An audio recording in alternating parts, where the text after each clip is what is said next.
Namaste Regis, this is Mohan Khan and welcome to Tech Bazooka.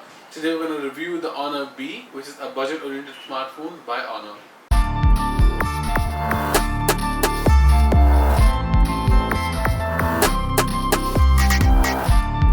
The form factor on this device is a 4.5 inches display.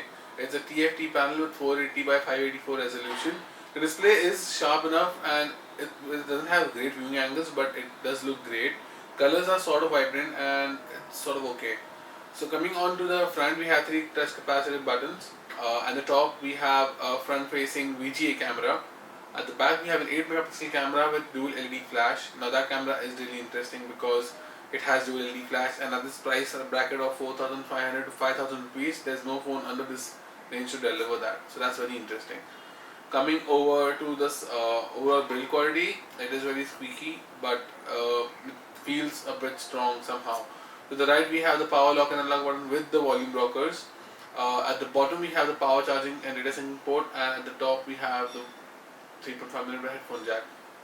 Having a look under the hood, we have a Spectrum quad-core processor and Mali 400 MP2 GPU along with 1 GB of RAM.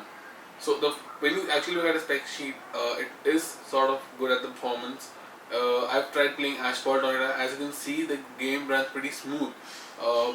The only thing is, if you want to really enjoy playing this game, you have to skip a bit of settings to lower one instead of keeping it at medium, because on medium settings it does play, but it sort of drops the frame rates. So all in all, the performance was really good. The phone didn't have any lag whatsoever. It is running on the Emotion UI Lite, which is a sort of a lighter version of Emotion UI as we've seen on the 4X and the 6 Plus by Honor.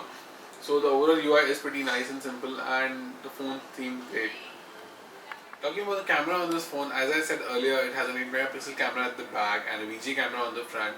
So this price bracket gives you the choice of having both the cameras together. You can have a selfie camera as well as a rear camera.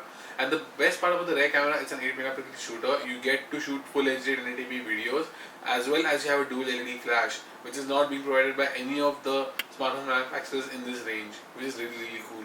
So the camera was, again, don't expect it to be too much, and as we all know, megapixel count doesn't actually state the quality of the camera, but the camera performed decently well. If you have a look at the phones who've been in this price range, if you compare it all together, you'll see that this phone is standing there. I would say they couldn't have done more because, I mean, come on, let's face it, it's just a 5,000 rupee phone. How much more can they add into it? Long story short, the camera is decent.